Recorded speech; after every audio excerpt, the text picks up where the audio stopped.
No te vayas, mantente porque de inmediato, dentro de unos segundos, vas a conocer qué productos, alimentos, en fin, un montón de cuestiones prácticas de la cotidianidad que debes tener en cuenta para protegerte del cáncer. Ahora quiero hacerte una pregunta antes de llegar a este tema, César. ¿Existe alguna persona que pueda estar inmune al cáncer, que nunca va a ser afectada por el cáncer, o todos podemos padecerlo indistintamente en el mundo? Sí, es súper buena pregunta. ¿Mm? Sí, existen no solo personas, se ha visto que grupos poblacionales no hacen cáncer. Y nosotros en el Ecuador tenemos uno de esos grupos, que es los enanos del Arón, en el sur del país, Claro.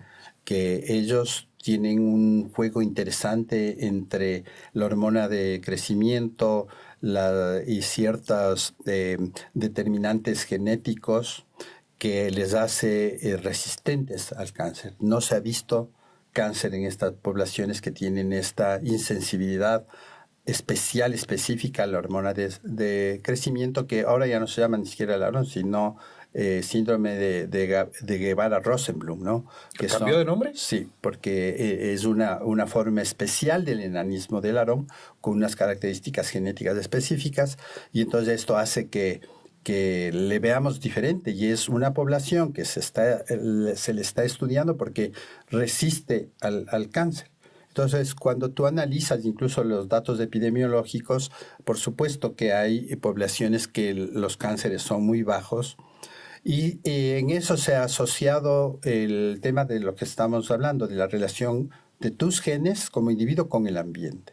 Entonces, partimos de que ambientes menos contaminados tienen menor riesgo. Pero sí hay individuos que tienen, estadísticamente, como en todo, ¿no es cierto? Tengo individuos más susceptibles y tengo individuos resistentes. Entonces, una de las muestras mayores es el tema del enanismo del Aron, que es especialmente inmune, mientras no se demuestre lo contrario, al cáncer. O sea que podríamos tener una ventana a una solución en Loja en estos momentos. Por supuesto. Que entender qué pasa con esa población sería importantísimo para saber cómo es el juego de sus genes que les hace inmune, ¿no? Hay animales también que se han hecho experimentos sobre el tema de por qué no tienen cáncer los tiburones. Y entonces también se está estudiando qué genes hacen que no se desarrollen células cancerosas. Entonces, esta es una parte de investigación básica muy importante e interesante de por qué unos individuos hacen cáncer, otros no. Qué interesante. Mencionaste ambiente. Y cuando yo pienso en el ambiente de una gran ciudad, pienso en contaminación, bueno, en polución, en fin, todo lo que conlleva esto. De inmediato pienso en el campo, sitio que a mí me fascina, el campo, para un fin de semana.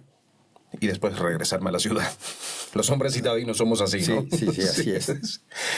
Y hay más probabilidades de padecer cáncer en el campo o en la ciudad. Bueno, mientras más contaminado sea un ambiente, más riesgo tienes.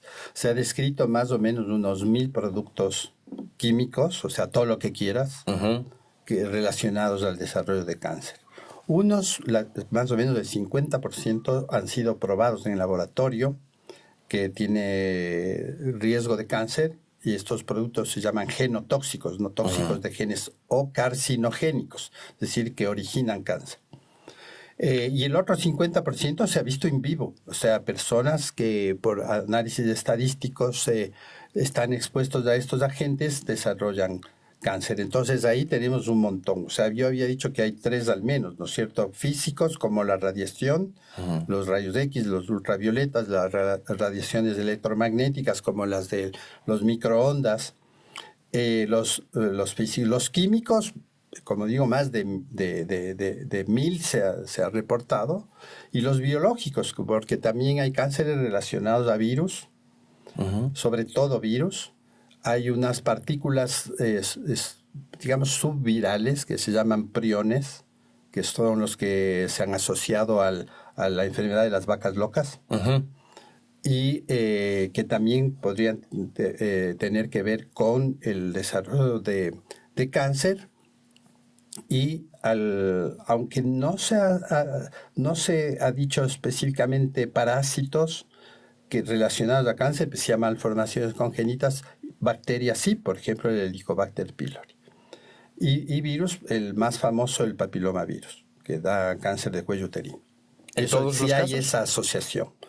El 70% de personas, de mujeres sobre todo infectadas con papilomavirus en su cuello uterino, hacen cáncer. Ah. Entonces, esto es curioso porque el primer gen que se descubre en relación al cáncer, el primer oncogen, gen de cáncer, se descubre analizando un virus parecido en las aves. Y ahora se llama el gen RAS, que es el primero que se descubrió, ¿no? Eh, se llama, ya se me fue el nombre, es Aviarian Human, el R no me acuerdo ahora, pero ya me voy a acordar. Y entonces el gen RAS tenía que ver por las aves y por eso, porque se estaba investigando, bueno, por qué se produce el cáncer hasta que se descubre el primer gen y de ahí ahora hay como 98 genes de cáncer. Entonces, todos tienen que ver con esta enfermedad. Entonces, estos tres factores ambientales son los que provocan el desarrollo del cáncer en este juego genes de predisposición ambiente contaminado. ¿Dónde tengo más cáncer? En los ambientes contaminados. Pero ahora hay cosas curiosas. Por ejemplo, hay gente que vive en el campo, pero está expuesta a los rayos ultravioleta y tiene mucho más riesgo de desarrollo de cáncer de piel. Claro. Entonces, eso ya se ha visto. Por ejemplo, en la zona del Ecuador, tú tienes que vivimos a 2.800 metros, la población andina tiene un gran riesgo de desarrollo de cáncer de piel. Y luego, pues tienes, ya el rato que hablas de contaminantes, tienes un montón de riesgos de cáncer de pulmón, de cáncer de vejiga, de cáncer de hígado, de cáncer de páncreas, de cáncer de mama, que tienen que ver con esta relación con el ambiente. El doctor César Paz y Miño. César es un visitante asiduo, pero nos ha acompañado en otras ocasiones para hablar de temas genéticos, porque él es genetista. Él es doctor, es médico genetista, especializado en genética molecular. Pero además, desde los años 80, hace un ratito, hace poquitico tiempo, es un estudioso del cáncer, un experto en temas de cáncer con múltiples estudios realizados en el Ecuador y en otros sitios. Su página es cesarpazimino.com. Allí van a encontrar un material exquisito para que se introduzcan no solo en temas de cáncer, sino en muchísimos más. Y aterrizamos en algo que están esperando muchísimos en este momento. ¿Qué productos en este momento deberíamos desaparecer de nuestras casas para evitar padecer de cáncer en algún momento o que tengan la probabilidad de provocarnos cáncer? Pero ahí hay una discusión teórica importante y es cuál es la exposición mínima de riesgo. Entonces, claro, porque la sociedad te ha presionado a que desarrolles cosas tecnológicas para facilitarte la vida y productos de ese desarrollo tecnológico que te facilitan la vida. Pero el rato que tú analizas estos productos, qué tienen y cómo te afectan, empiezas a ver que hay un montón de productos que tienen esta relación con los genes que les dañan. Entonces, la primera cosa que ocurre con estos productos es que se pegan al ADN, se llaman aductos. Estos productos que se pegan dañan la lectura del ADN y producen una alteración específica de genes de cáncer. Entonces, ¿cuáles? Dices, bueno, hemos hablado de 1000, pero dices, ¿dónde están los que tienen formaldehído? Los limpiadores de pisos, por ejemplo, mientras más colorantes tienen, más se piensa que tienen contaminantes. Tienes los derivados de hidrocarburos, todo lo que tú quieras de aceites, por ejemplo, que usas en el diario, ¿no es cierto?, de que son para las puertas, me refiero a este tipo de aceites, ¿no?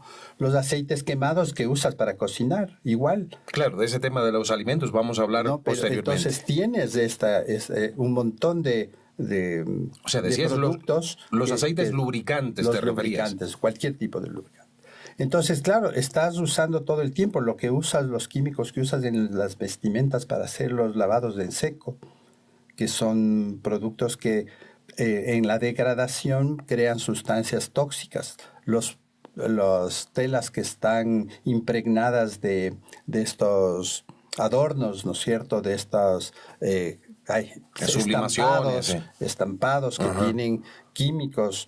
Las velas que tú usas para ambientar, que las velas tienen productos derivados de hidrocarburos. Claro. Los inciensos. ¿Incienso también? Claro, que tienen que ver el humo con más riesgo de hacer problemas pulmonares. Entonces, claro, cuando empiezas a ver, dices todo hace mal. Entonces, claro, es trágico porque como que la vida se hace más angustiante, ¿no? Pero por eso siempre se habla el riesgo mínimo, ¿no? O sea, ¿cuál es el riesgo mínimo? Claro, lo ideal sería no estar en contacto con esto, pero es casi imposible. ¿Por qué? Por el mismo desarrollo social. Entonces, dices, no usemos tinturas de pelo, no usemos esmaltes, no usemos lápiz labiales. Porque todos provocan, Entonces, todos tienen agentes que de alguna manera se van pueden desarrollar esta asociación, vuelvo a decir, entre tu susceptibilidad personal genética con la relación con los químicos. Entonces, yo qué sé, el tabaco. Claro. Los vapeadores, el vapeo que se dice que no hace nada, cuando ahora ya hay pruebas suficientes de que sí. Entonces, todo lo que entra a tu cuerpo tiene riesgo, ¿no? Y estamos expuestos justamente por eso. Entonces, tenemos que, otra vez, decir, evitemos el uso frecuente de todas las sustancias que uno las lea y diga derivados del benceno, derivados del petróleo, derivados del amonio, derivados del formaldehído. Entonces, todos esos tienen más riesgo. Me meto en una urna de cristal, entonces. Sí, es que es una cosa tremenda. Es horrible. A ver, para que las personas tengan más o menos una referencia, vamos a visitar ahora mentalmente espacios del hogar. Exacto. Vayámonos a la cocina. En la cocina utilizamos este detergente de lavar platos. Mientras más potente, más tóxico, genéticamente hablando. Claro. Estos que te dicen, esto quita la grasa, es tremendo. ¿Qué tiene? Entonces uno tiene que ir a ver qué tiene. Entonces te vas a encontrar que tiene estos detergentes que destruyen las partículas de grasa. Tienen que tener amonio, tienen que tener benceno, tienen que tener acetona. Entonces todos estos que dices, esos son los tóxicos. Por eso es que siempre dices, usa lo más biológicamente puro que puedas. Desde mi perspectiva no existe. Porque claro, la sociedad ha creado todas estas cuestiones que estás expuesto. Y probablemente, ya que en eso ser real, te evitas unos, pero te expones a otros. Y si no es por lo que estamos hablando, por ejemplo, el teflón. El teflón se ha dicho que cada vez que usas se desprenden partículas y todo. Aquí viene la discusión. ¿A quién le interesa desprestigiar el teflón? Claro. Que también tiene un componente empresarial, de mercado, etcétera, ¿no? Y dices, no, solo usa la que sea de acero, inoxidable, estas quirúrgicas. Y dices, sí, probablemente son las más seguras. Pero la evidencia en relación a los otros productos sí hay evidencia fuerte, también hay evidencia contradictoria. Y entonces dices, ¿cómo evito eso? Y ahí viene para mí el problema más grave desde la perspectiva de salud pública. Porque dices, bueno, ¿qué evito? ¿Qué prohíbo? Prohíbo el alcohol, prohíbo el cigarrillo, prohíbo los vapeadores o instruyo a las poblaciones para que el uso sea un uso más responsable y racional a partir de los riesgos que tienes. Y lastimosamente esos riesgos tienen que ver con tu composición genética. ¿Cómo evito? Hazte un estudio de ADN. ¿Quién puede hacerse un estudio de ADN? Entonces es un círculo muy difícil porque eso ya lo hemos pasado en discusiones realmente técnico-científicas de exposición. Dices, claro, quien produce te dice, pero ¿cuál es la cantidad mínima que necesito para que te dé cáncer? Y dices, bueno, depende de la persona. Hay unas que tienen un poco más, unas poco menos, tienes más o menos riesgo. Eso pasaba, por ejemplo, con el uso de pesticidas que usamos en las casas. El glifosato es uno de los que más se usa en la casa. Es súper tóxico y es genotóxico, carcinogénico. Estos que se usan para los insectos, ¿Sí? y todo eso. Entonces dices, oye, está probado, pero la discusión es cuál es la dosis. Entonces dices, y ahí viene la discusión durísima desde el punto de vista técnico-científico, ¿no? ¿En qué momento de tu exposición personal, en qué hora, en qué momento, qué cantidad recibiste para que seas población de riesgo? Entonces ahí vienen los criterios que se han difundido en el mundo sobre el tema de la seguridad primaria, es decir, ¿cómo evito algo? Si tengo la duda, debería evitarlo. Si científicamente tengo duda de algo, debo evitarlo. Pero claro, en el sistema que vivimos, que es de comercio, te dicen ya, pero la dosis mínima que necesito me permite seguir produciendo el producto, porque la probabilidad de que te enfermes tiene relación con tu susceptibilidad como cualquier cosa. Y entonces ese es el juego que nos movimos en esta sociedad de mercado, porque estamos comercializando las cosas. Y eso nos hace que nos expongamos involuntariamente a los productos. Claro, claro. Mencionaste un equipo que es protagonista de múltiples discusiones. Es el microondas. Así es. Hay mucha gente que plantea que no, que el microondas no produce ningún daño al organismo, que no hay problema, todo esto. Pero tú lo mencionaste hace un Sí, ratito. como ondas electromagnéticas, ¿no? Que lo mismo pasa con los teléfonos, con las antenas que estamos expuestos en las calles. Esa es la discusión que siempre hemos tenido. O sea, los teléfonos, los microondas, ¿tienen riesgo? En principio sí, tienen riesgo porque están emitiendo ondas que no son, entre comillas, naturales, son a dosis diferentes.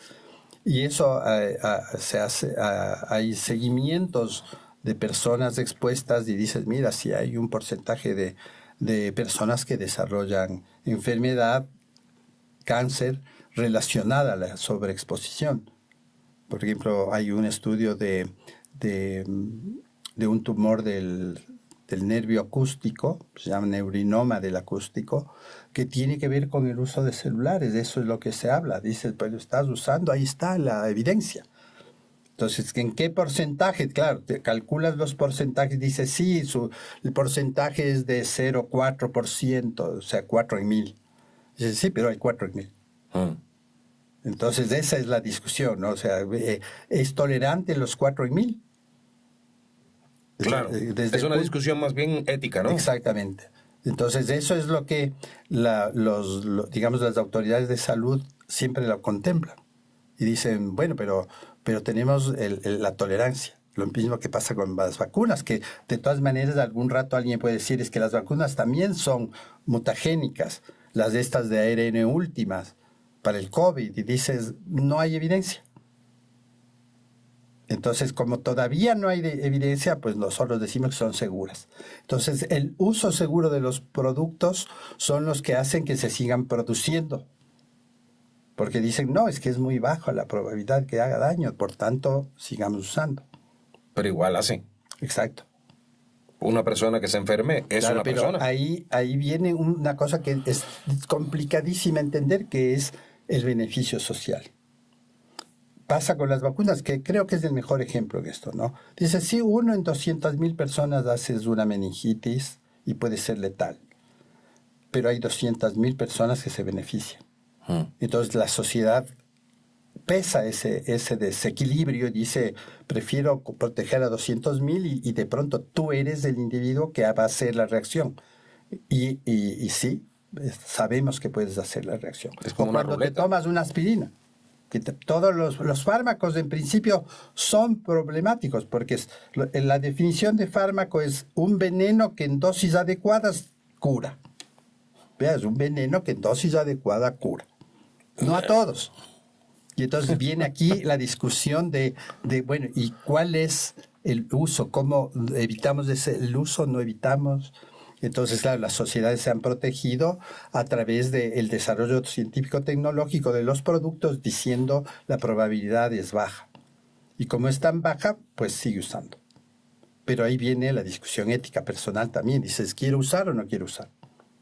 Entonces, los productos, hemos hablado del consumo de las casas. Dices, ¿uso o no uso? ¿Uso Claro. el cloro? Claro. ¿Uso solo el agua? El agua no es suficiente para la limpieza. ¿Uso qué uso? Amoníaco, dice, sí, todos los que tienen productos de color tienen amoníaco y me limpian, me desinfectan. Hay un montón de bacterias que por supuesto desaparecen con el uso del cloro y el amoníaco y te protegen la salud, pero tienes un riesgo. Es el riesgo intrínseco del uso de los productos. Por ejemplo, el jabón de baño. El jabón es especial porque digamos, el jabón es un, ¿cómo se llama? Como abrasivo, ¿no es cierto? Quita el sucio, digamos así. Entonces, mientras más potente, más químicos tienes que ponerle. Porque el jabón es sosa cáustica más grasa y se precipita ya. Pero si tú quieres que sea más agresivo, le pones otros productos, puedes ponerle incluso sosa cáustica en bajas dosis y se hace más agresivo, puedes poner acetona incluso en bajas dosis para que sea más agresivo el jabón. Entonces va a depender un poco de para qué es el uso. Claro, claro. Pero vuelvo a decir, desde el punto de vista genético específico, todo producto que usa tiene un riesgo. Cualquier. Híjole. Entonces ese es el tema. Entonces, claro, no podemos volvernos paranoicos en las sociedades diciendo es que todo lo que consumo hace mal. Dices, oye, puede ser que te haga mal. Entonces ahí viene toda esta corriente nueva del uso de cosas orgánicas, que eso también dices, a ver, orgánico en aguas contaminadas, con el fenómeno de escorrentía, que es cómo el agua se disemina en la tierra, llega a los sitios que aparentemente son orgánicos, haces estudios, perdón, de si tienen plomo, si tienen pesticidas, y dices, oye, si ha tenido poquito, pero ha tenido. Entonces estamos invadidos por una sociedad industrializada en que la contaminación es evidente, está en todas partes. Los carros te contaminan, los eléctricos te contaminan, el diésel te contamina. Entonces todos estos que de alguna manera están impactando en tu vida, que estés dentro de la casa o fuera. Tengo que tirar esto de mi casa para protegerme. Bueno, tendré que tirar mi casa para afuera. Exactamente. ¿No? Porque si vamos a ver, hasta la pintura que utilizamos en las paredes nos están influyendo. Y hay estudios de, por ejemplo, la pintura que se usa a veces en las calles porque es más barata la que tiene más plomo. De alguna manera la ley prohíbe, pero hay un estudio de la Universidad Católica, por ejemplo, que hace ver que todavía tenemos pinturas con plomo. Pero no está solo en las pinturas, también está en la gasolina y los productos de combustión. Entonces ya, bueno, quitemos la pintura, pero tengo la gasolina. Entonces es una cosa súper compleja, porque la exposición a genotóxicos es tremendamente impactante en la genética de los individuos. Los niños o las personas que inhalan, los inhaladores, que es un sistema de droga, ¿no? Hueles las pinturas porque tienen olores agradables, pero te destroza el cerebro. Y es genotóxico. Entonces los inhaladores tienen dañado su ADN. Entonces, claro, ahí te das cuenta cómo es el tema de grave, el fentanilo. Claro. La marihuana. Claro. Se ha visto que rompe el material genético, rompe el ADN. Entonces, de alguna manera tienes riesgo. Y así podemos ir diciendo todos, ¿ah? O sea, pues que hay estudio de todo. Porque lo que más se ha hecho es de estudios de genotoxicidad de los químicos que usamos. Claro, claro. Glifosato, los pesticidas en general, los que usamos en el Ecuador, que son un montón. Entonces, hablas de los químicos que usas en la casa, pero los químicos van a algo, van a las plantas, van a los alimentos, van a los pescados, van a los pollos. Entonces, dices, indirectamente estoy recibiendo estos químicos. Tengo riesgo de desarrollar cáncer de estómago. Claro. Las Claro. aguas pesadas, aguas contaminadas. Entonces, hay un círculo, o sea, el precio del desarrollo social histórico es la enfermedad crónica. ¿Qué tiro de mi casa para protegerme del cáncer? Ya veo que no se trata de qué tiro, sino de qué estoy yo dispuesto o a qué estoy yo Asumir. dispuesto a arriesgarme, a asumir. Exacto. Y no es que estoy justificando el tema de la producción de todo lo que sea contaminante, ¿no? Sino que es una realidad que no hemos logrado parar. Yo creo que eso es imparable. Es imparable. O sea, yo sé que el glifosato te hace daño, pero sigo produciendo glifosato. Claro. Y sigo consumiendo glifosato. Y sigo poniendo en el jardín de mi casa. Entonces, esa es la discusión. Entonces, claro, esta moda que todos hemos de alguna manera desarrollado es de consumo lo menos contaminado, con lo cual me protejo de alguna manera. Y lo evidentemente contaminante, se hace campañas de educación pública. Por ejemplo, el tabaco. Viene ahí diciendo esto produce cáncer de pulmón. Claro. Igual sigo fumando. Claro. Porque asumes el riesgo. Entonces ese tal vez es el compromiso de las sociedades, lastimosamente. No justifico otra vez. Simplemente que es un compromiso social. Dices, o sea, vivo con todas estas cosas y me dan comodidad. He aumentado mi probabilidad de vida hasta los 80 años versus 40 del medioevo, he duplicado. Y dices, bueno, el precio es las enfermedades crónicas, dentro de esas del cáncer. O sea que un poco que se deposita la responsabilidad al discernimiento personal. Lastimosamente sí, otra vez. Porque, claro, desde la perspectiva de filosofía de la ciencia, de epistemología de la genética, la responsabilidad del contaminador es lo mayor, ¿no? La mayor responsabilidad es del que produce el producto que se sabe que tiene riesgo. Y la responsabilidad del contaminado es la mínima, porque, claro, yo asumo, digo, bueno, ya, pero la responsabilidad de la contaminación es del que produce. Debería ser. Claro. Y ahí hay un montón de ejemplos macabros, ¿no? El mismo glifosato. Se ocultó información. Los fabricantes ocultaron información de que sí producía linfomas. Y el rato que empiezan a haber demandas al productor porque sí producía linfomas, empieza a haber una alerta. Y viene otra vez la discusión, ¿a cuántos produjo linfomas? Dice, bueno, aquí hay unos 8 que te están demandando, 15 ahora, 50 ahora. Dices, ya, pero 50 de una población de cuántas personas que están expuestas. Entonces viene esta discusión que es tenaz en ciencia, ¿no? O sea, el desarrollo de la producción versus el riesgo de salud pública. Claro, claro. Y hace un rato ponías un ejemplo muy particular que yo diría, bueno, particular no, que es general, en sentido general. Hay productos para la higiene del hogar, para eliminar bacterias. De hecho, te lo está diciendo, para eliminar bacterias. Ese producto te puede producir cáncer. Podrías padecer los desodorantes. Los desodorantes, claro. Pero esas bacterias, de hecho, te pueden enfermar mucho más rápido que el producto. Así es. Esa es también una realidad, ¿no? O sea, el tema de exposición a bacterias, las bacterias se reproducen mucho más rápido, te agreden más directamente y entonces me protejo a través de la limpieza. O sea, el tema de la limpieza es clave. O sea, ahora que tenemos la crisis de limpieza en los hospitales, te das cuenta cómo suben las enfermedades infecciosas y pueden matar a las personas que están ya con un problema de base.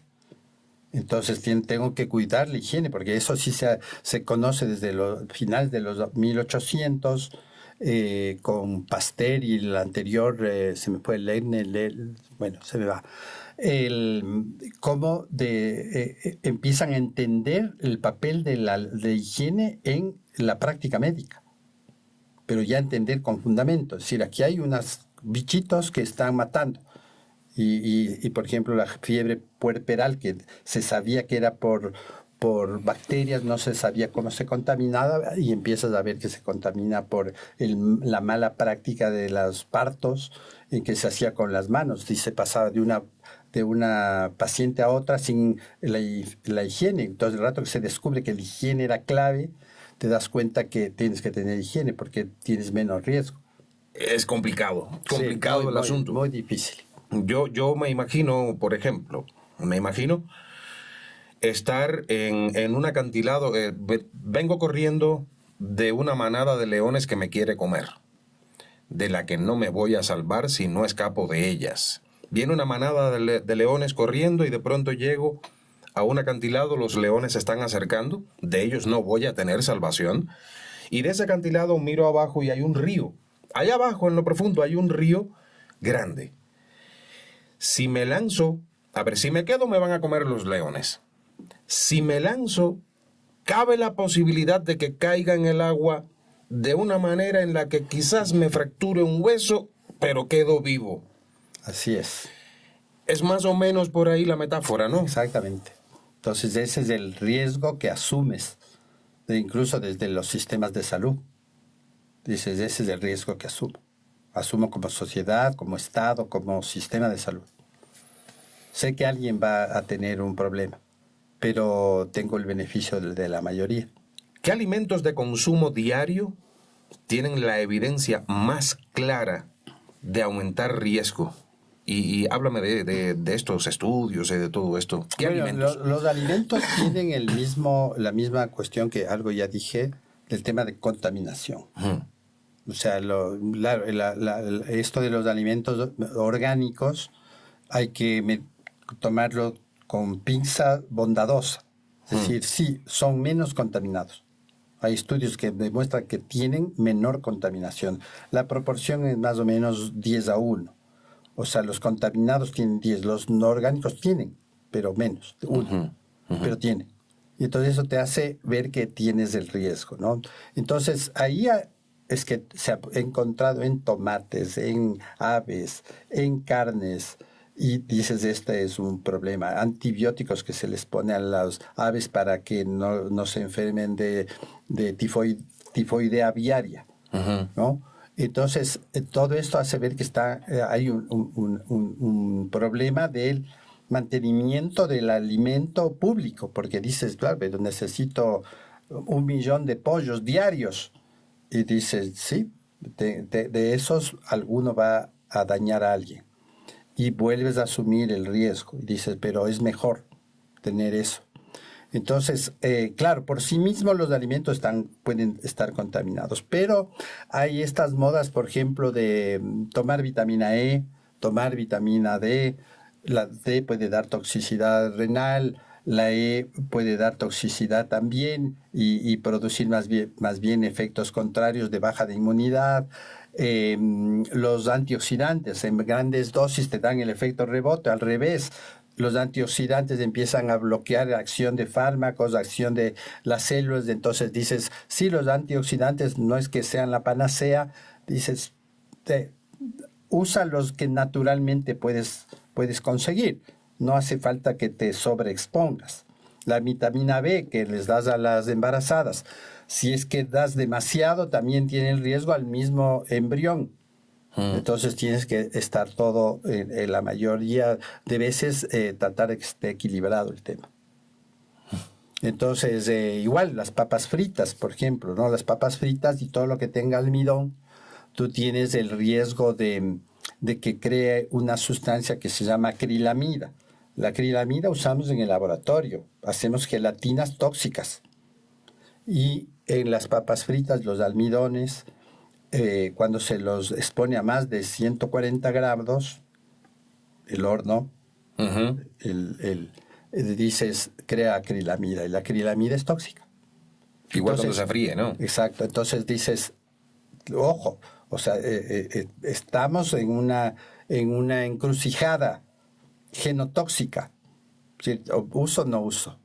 Si como papa frita, no. Entonces dices, como papa frita, porque el riesgo es menor. Entonces luego viene el tema de la alimentación por sí mismo, productos embutidos, que tienen altos contenidos de sal, pero no solo de sal, sino protectores para que no se pudran, no se dañen. Los enlatados que tienen tantos protectores, todos estos E10, E1, todos que son productos que se han demostrado que son tóxicos. Entonces, pero luego dices, voy a los naturales, voy a comer salmón. El salmón se ha visto que tiene microplásticos, que tiene arsénico, que tiene mercurio. Entonces dices, estoy fregado. No voy a comer nunca No voy a más. comer. Entonces dices, ese es el problema, ¿no es cierto? Que, claro, esto indigna a mucha gente, nos indigna, porque dices, está contaminado todo, tengo riesgo de cáncer. Entonces dices, bueno, oye, tienes riesgo. El riesgo tienes al salir de tu casa, que te pase un carro, que te caiga el cable, que te caiga un pedazo de un edificio, un señor que está sentado tomando una cola y le cae el pedazo del edificio. Entonces dices, riesgo hay, y ese es el riesgo que tomamos, lastimosamente. Entonces, ahora, ¿cuál es la solución? Porque dices, todo trágico. Dices, ya, pero todo trágico en la medida en que también la ciencia puede ir resolviendo los problemas. Ahora tenemos herramientas fantásticas para ver tus riesgos. Hacemos un panel de 98 genes de riesgo de cáncer. Y dices, claro, no todos podemos, pero tenemos ya la opción. Entonces, cada vez la sociedad también crea elementos y herramientas para ir protegiéndose. Entonces tengo las pruebas de riesgo, tengo marcadores de tumores que me sirven para hacer una pesquisa de lo que está pasando con un tejido, con un individuo, y dices, bueno, pues tengo una herramienta que me está ayudando a la salud de este individuo, que ahora ya no me vive 40 años, me vive 80, y que por la edad misma ya tiene un riesgo. Esto es lo que decías, o lo que has mencionado en algunas ocasiones, creo que medicina personalizada. Personalizada, sí. Acabas de decir que existe la posibilidad de que ahora, por ejemplo, yo me quiera hacer un estudio genético para ver a qué estoy más predispuesto genéticamente y enfocado directamente al cáncer, ¿no? Sí. No solo, pero sí al cáncer. Pero te sale, en ese estudio genético te sale a cualquier tipo de enfermedad. Genes de predisposición, que son más o menos 95 son en realidad, 95 genes que evalúas.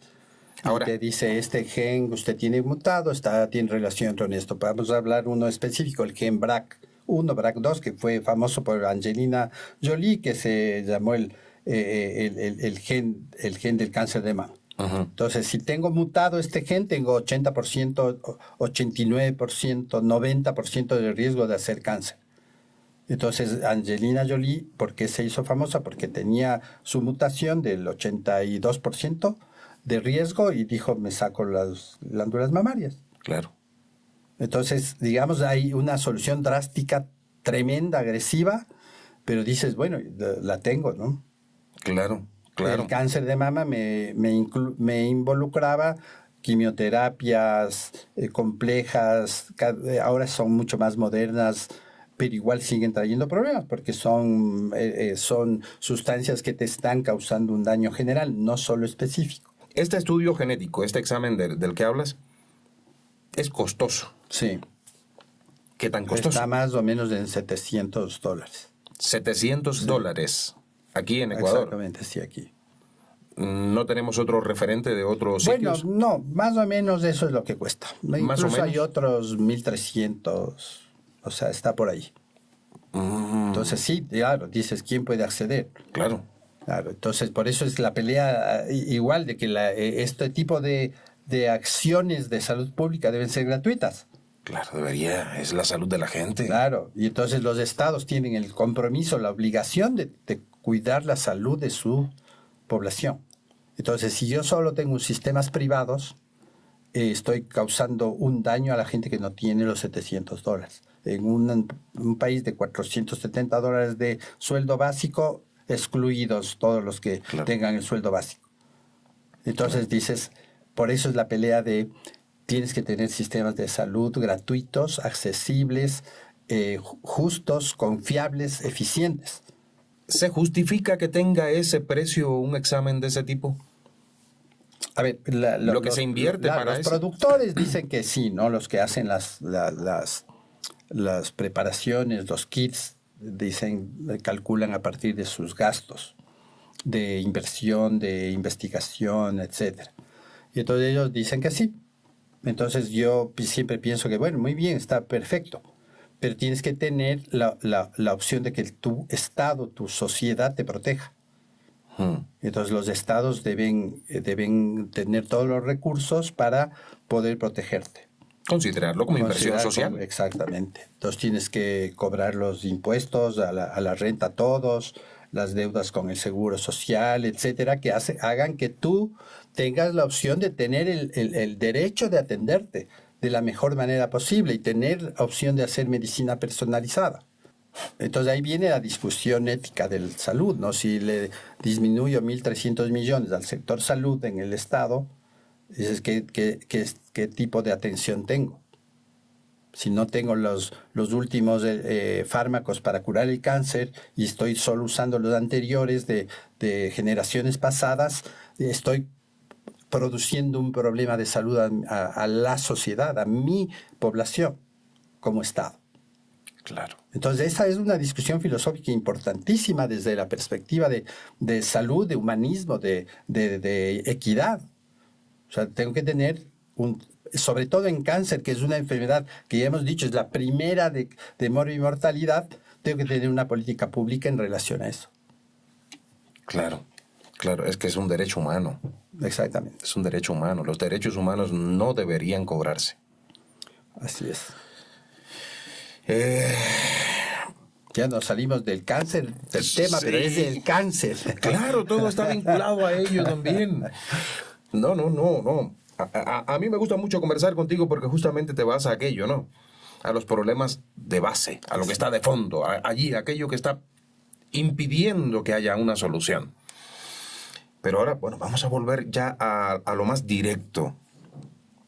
Todos sabemos que de una forma u otra existen síntomas que te alertan o te dicen, oye, hay un cáncer por ahí. Uh-huh. Sé que todos los cánceres, o cánceres, como se dice, cáncer, para decirlo en plural. Sí, cánceres. Cánceres, ¿no? Sé que todos los cánceres tienen, me imagino que deban tener diferentes síntomas, ¿no? Porque aparecen en diferentes sitios, unos están en la piel, otros están en los órganos internos, en fin, una serie de cuestiones. Pero ¿cuáles son aquellos síntomas más comunes que deberían hacernos reaccionar y decir, algo anda mal en mi cuerpo, aunque no sepamos de qué se trata, ¿no? Así es. Bueno, partamos de que el cáncer es una enfermedad que consume al individuo, no es una enfermedad que afecta el metabolismo. Uh-huh. Entonces, bajo esta perspectiva, una de las primeras cosas que tú puedes ver es que las personas empiezan a perder peso, uh-huh, sin explicación alguna. Uh-huh. Luego empiezas a ver varias cosas. El cáncer, por definición, es un grupo de enfermedades que se va extendiendo y crece. Puede haber tumores, crecimiento de partes del cuerpo, ¿no es cierto? Por eso es que se recomienda la evaluación de las glándulas mamarias por la propia mujer, tocarse, ver si hay algún cambio, alguna tumoración, las axilas, ganglios que te crezcan. Está denunciándote que algo está pasando, trastornos gastrointestinales sin una causa, dices, tengo trastorno gastrointestinal, tengo sangrado en la orina, sangrado en las heces, que son alertas de que puede haber un cáncer de vejiga, un cáncer de colon. Los gastrointestinales que te decía que puede haber, incluso a veces hay sangre en el vómito, cuando tienes la tos crónica sin una razón, que puede denunciar un cáncer de pulmón, cambios de coloración de la piel, aumento del tamaño de los lunares y cambio de comportamiento de un lunar que tiene que ver con algún tipo de melanoma, se llama, ¿no? Entonces, eso como que configura una cuestión de generalidades, ¿no? O sea, el cáncer es una enfermedad sistémica que involucra un montón de funciones. La primera, el metabolismo, pérdida de peso. Y luego ya todas las otras que hemos estado diciendo, tumoraciones, cambios de comportamiento en la función, síntomas extraños que te aparecen, eso puede tener un alerta, es decir, necesito hacerme pruebas. Ahora ya tenemos pruebas estandarizadas que abren la posibilidad de detectar las mamografías que se recomienda, el estudio del PSA en varones para cáncer de próstata, el estudio del Helicobacter, que es una bacteria para el estómago y cáncer de estómago. Entonces dices, mira, sí tengo ahora herramientas que me están sugiriendo que podría desarrollar yo un cáncer, y cómo los cánceres tienen que ver con situaciones específicas de personas, de poblaciones, de grupos de edad. Dices, tengo que hacerme esto desde tal grupo de edad, el Papa Nicolau, el PSA que decíamos. Entonces son una endoscopía cuando tienes riesgos. También hay que analizar los riesgos de las familias. Si tengo una familia que me acumula muchos cánceres, tengo que analizar qué tipo de cáncer y empezar a pensar que soy una familia que agrega cáncer. O si es que el caso específico, tengo la abuela cáncer de mama, la hija cáncer de mama, la nieta cáncer de mama, dices, esta es una familia candidata a hacer estudios específicos de genes de cáncer de mama. Claro. Hay otros cánceres que lastimosamente se dan sintomatología el rato que ya están, por ejemplo, el cáncer de cabeza de páncreas. O sea, te haces amarillo, dices, oye, ya tu cáncer está ya ahí. Entonces cada uno va a tener un comportamiento diferente, pero lo que hemos dicho es como lo general, ¿no? Involucra el metabolismo, involucra cambio de función e involucra tumoraciones, ¿no? De ahí viene el término, ¿no? Tumor. Claro. ¿Existe algún examen de sangre o de qué sé yo que pueda darte una alerta, algún conteo de alguna cosa que te pueda dar alguna alerta de que en algún lugar de tu cuerpo puede estar ocurriendo esto? Bueno, sí, incluso los exámenes generales que tú te haces, una biometría, puede darte algún tipo de información en relación a cómo está tu composición de elementos de la sangre, por ejemplo, ¿no? Si es que hay más glóbulos blancos, más exagerado de lo que tienes, pues habría que empezar a pensar qué pasa. Si hay glóbulos rojos exagerados, ver si puede haber un cambio ahí, pero eso es como más orientado. Pero lo que hemos dicho son específicos, ¿no? Hacer el PSA, hacer el papilomavirus, hacer el tema de la mamografía, hacer incluso chequeos si tengo antecedentes de cáncer de pulmón, si soy fumador, si soy vapeador, tengo que tener la precaución de que puedo estar haciendo un cáncer si es que está asociado a problemas crónicos, ¿no? ¿Cómo es posible que con tanto avance que existe en nuestro planeta no sea posible curar el cáncer? ¿Es cierto que no se puede curar hasta el momento? ¿O hay telones de fondo por ahí? Bueno, eso es importante porque hemos dicho que el cáncer como entidad clínica, cáncer, parece una, pero cuando pones el apellido ya no es una, es un montón. Claro. Entonces dices, cada uno se comporta de manera diferente dependiendo del tejido. ¿Por qué no hemos logrado una curación total de algunos cánceres? Hay unos que sí. Las leucemias tratas y tienes ahora un fármaco específico que le curas. Hay otros tratamientos. Tratamiento no significa curaciones, sino remisión. Le dejas parado ahí al cáncer.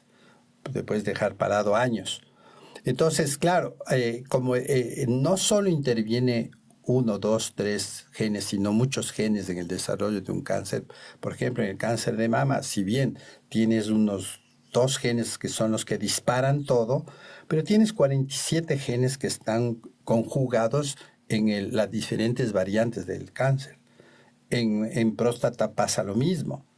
Tienes casi como 102 genes y en pulmón como 93 genes que están involucrados. De tumores del sistema nervioso no solo hay 1 o 2, hay igual 17, 23, dependiendo de cada tumor vas viendo que hay un conjunto de genes. Entonces, cuando hablas de un conjunto de genes, se produce un problema de aproximación terapéutica, ¿no? Es decir, ¿a quién le combato? ¿A al principal? ¿Le combato a los extras? ¿Qué tipo de fármaco voy a usar para combatir a los 70 genes involucrados? Entonces, ¿cuál ha sido una estrategia súper lógica? Investigo y veo cuál es el switch que le enciende y le apaga. Y hacia allá está encaminado ahora. Recién hubo una propaganda y una noticia sobre la vacuna contra el cáncer que desarrolló Rusia. Uh-huh. Y dices, muy bien, pero ellos también se cuidan, ¿no es cierto? Y dicen, en estas condiciones puedo aplicar la vacuna. Cuando tengo fase inicial, cuando está específicamente ciertos tejidos que puedo combatir. Entonces, la noticia que era como, ya tenemos la vacuna contra el cáncer, contra todos los cánceres, dicen, espérate un poquito. Es de acuerdo a unas condiciones. Entonces, como entendemos ahora los oncogenes, los supresores, los de reparación, los de apoptosis, los de inmunidad, ¿qué se ha creado? Terapias de inmunidad. Entonces, hay un nuevo tratamiento que se llama la técnica CAR-T, que son anticuerpos del propio individuo contra las células cancerígenas, las preparas en el laboratorio y las das a los individuos. También está ya comercializado la CAR-T, pero en esencia es tus propias células atacando a tus propias células de cáncer. Entonces, todo eso nos hace ver que entendemos ahora un montón al cáncer. O sea, sabemos un montón de vericuetos moleculares que tiene el cáncer, pero no entendemos totalmente. Y ese es un problema. La leucemia que yo había puesto, que es un ejemplo espectacular, porque la leucemia se ve que hay un gen que está produciendo la alteración, que se llama el gen ABL-BCR. Hay un fármaco, el gen produce una proteína que se llama la proteína P210. Hay un fármaco que bloquea esta proteína. Y al bloquear la proteína, entonces no tengo ya quien me esté haciendo daño y me curo de la leucemia crónica, mieloide crónica se llama. Entonces, ese es un súper buen ejemplo de un fármaco curando un cáncer. Y de ahí pues tienes muchos de los fármacos nuevos que tienen esta función de bloquear proteínas que están dando efectos espectaculares. No en el 100% de individuos porque genéticamente no somos iguales. Entonces, por ejemplo, el mismo fármaco de la leucemia es efectivo en el 90% de personas, no en el 100%. Ese 10% enloquece a todo el mundo, pero dices, ¿qué pasa? Que teniendo la misma proteína, teniendo el mismo fármaco, no tiene acción. Entonces parece que hay otros determinantes, que decía yo, este juego de otros genes que hacen que no respondas bien. Entonces, ¿tenemos una problemática con el cáncer? Sí, que es heterogéneo. Y al ser heterogéneo, tengo determinantes que todavía no los logro determinar realmente. Es decir, estas son las esenciales, a esto tengo que combatir. Entonces, acudo a nuevos productos quimioterapéuticos, ¿no? Que en muchos casos son la opción primaria de la curación, del tratamiento de un cáncer, ¿no? Y hablas ahora de remisiones buenísimas, cáncer de mama con remisiones buenísimas, cáncer de próstata, revisiones buenísimas, unidos a cirugía, cáncer de estómago, cáncer de páncreas, dependiendo de dónde esté localizado, de pulmón lo mismo, de vejiga usas incluso un derivado de la vacuna de la BCG que le diluyes y pones en la vejiga y se va curando por una reacción molecular química ahí. Entonces tienes un montón de recursos, entendemos un montón de cosas del cáncer, pero no entendemos todo. Y eso impide que haya la curación. A ver, ahí también hay una nota, digamos, político paralela de política científica, ¿no? Se ha analizado incluso que las farmacéuticas podrían tener una droga súper poderosa que te combata, pero es mal negocio curar el cáncer. Claro. Entonces digo, tengo estas para curar, para tratar. Entonces dices, sí, bueno, es un buen negocio, ¿no? Lo mismo pasó con las vacunas del COVID, un buen negocio. Entonces, esa es la parte que todavía, bajo la lógica de una sociedad de mercado, en donde la salud es una mercancía, hay una problemática también de aproximación.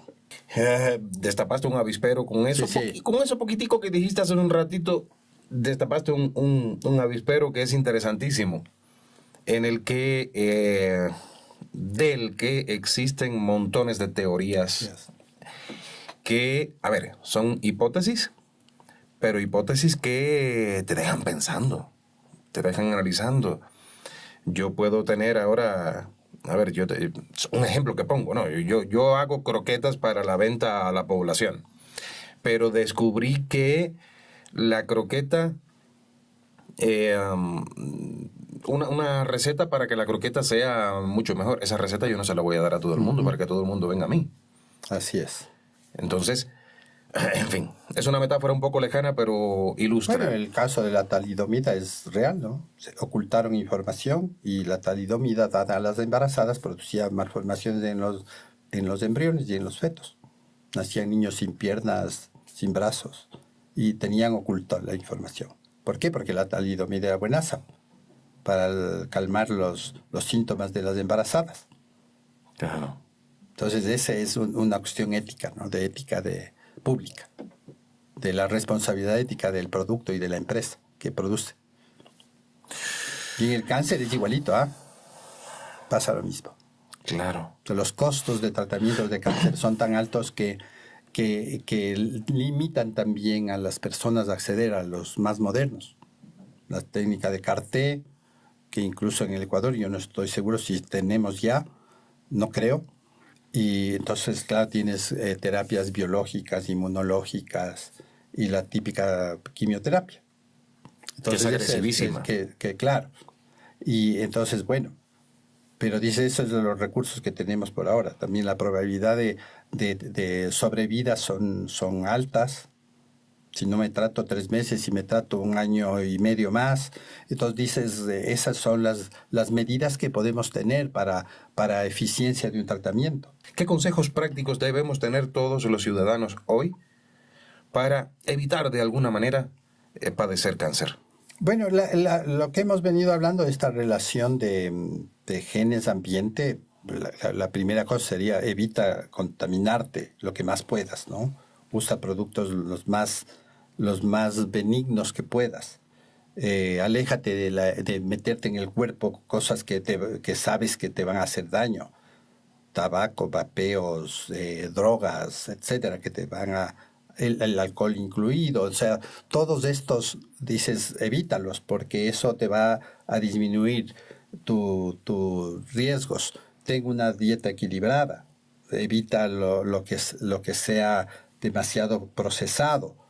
Evita lo que venga en envase con preservantes.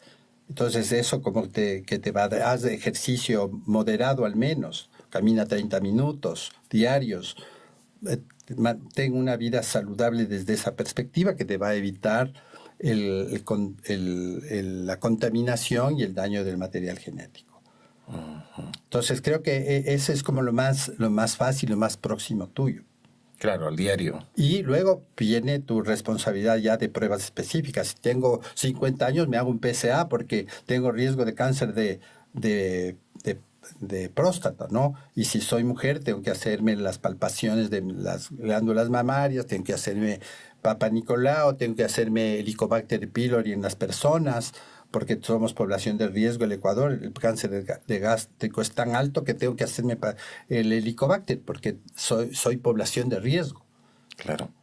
Cáncer de piel, tengo que usar en las alturas, tengo que usar filtro solar, porque soy población de riesgo, estoy expuesto a ultravioleta tremendo. Entonces, todas esas medidas que hacen que de alguna manera estés alejado de este riesgo que te está imponiendo el ambiente. ¿PSA qué es? Es un antígeno prostático, ¿no? Que es específico para cáncer.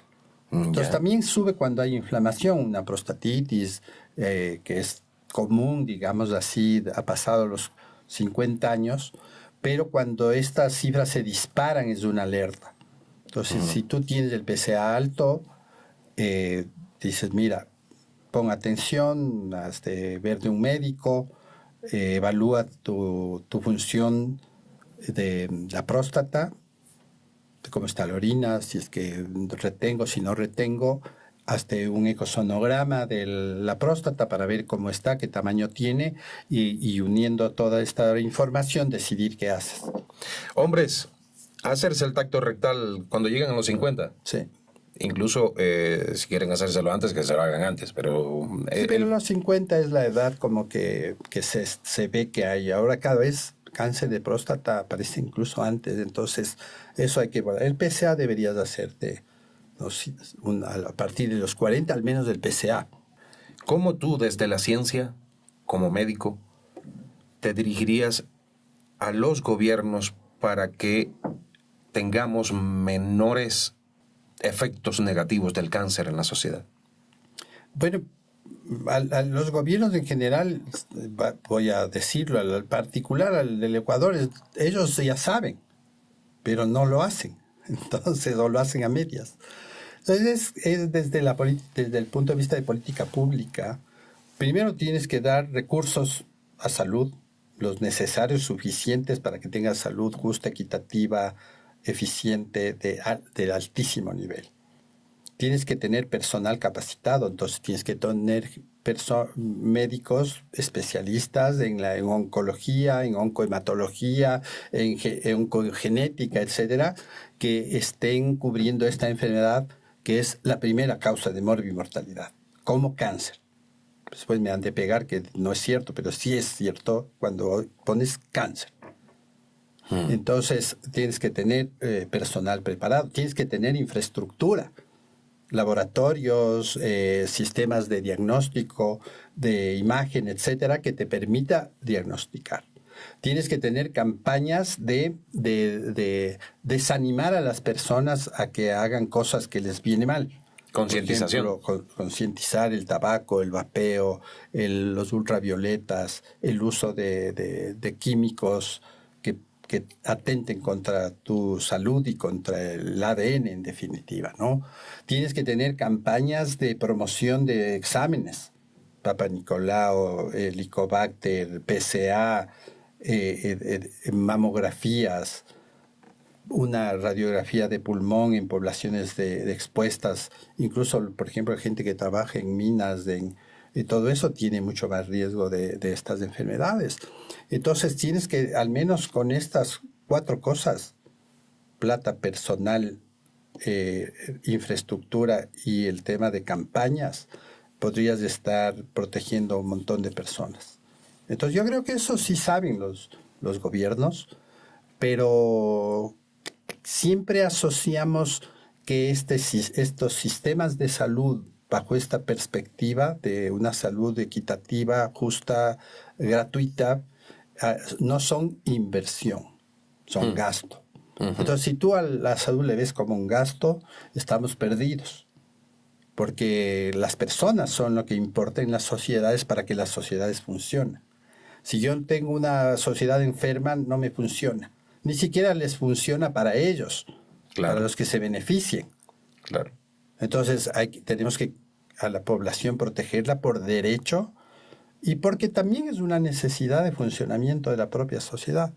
Lo mismo que la cultura y la educación. O sea, poblaciones incultas no quieren hacerse los exámenes. Entonces tengo que tener población culta, educada. Entonces, al menos estos 2 derechos, el derecho de salud, el derecho de educación, tienen que ser contemplados desde la perspectiva de equidad y de gratuidad con la mejor y más eficiente. Ahora la genética está en la fase de medicina personalizada, es decir, ¿qué genes tienes tú para yo tratarte? Entonces, si eso no hacemos, seguiremos haciendo medicina arcaica. Tendremos que seguir usando la quimioterapia de hace años porque no tenemos acceso a lo moderno. Entonces, el Estado, la responsabilidad es, ya que estamos involucrados en un sistema mercantil del mundial, pues tenemos que hacer todo lo posible para tener los elementos que puedan financiar la salud pública. Claro. Ya dijimos algo, cobra impuestos, ¿no? Todos los que evaden, que paguen los que deben al IES, y tienes que dar el presupuesto adecuado, no disminuirlo. Claro. Entonces, yo creo que eso sí saben, pero las políticas públicas son diferentes, a veces también se mueven por vaivenes políticos y por intereses particulares, ni siquiera privados. César, Okay. Gracias una vez más. Espero tenerte pronto por acá porque eres una cantera de conocimientos que yo quiero explotar, sacarle el jugo aquí, no para beneficio mío, para beneficio de aquellos que nos están mirando por en eso este hacemos momento. esto, ¿no? Claro. Así. Eso es lo importante, la masa, la generalidad. Okay. Yo soy uno más de ellos. Pero claro que me beneficio, por supuesto, de tus conocimientos también. César, Bueno, muchísimas gracias. Eso. Gracias. Y a ustedes, como siempre les digo, sean muy buenos.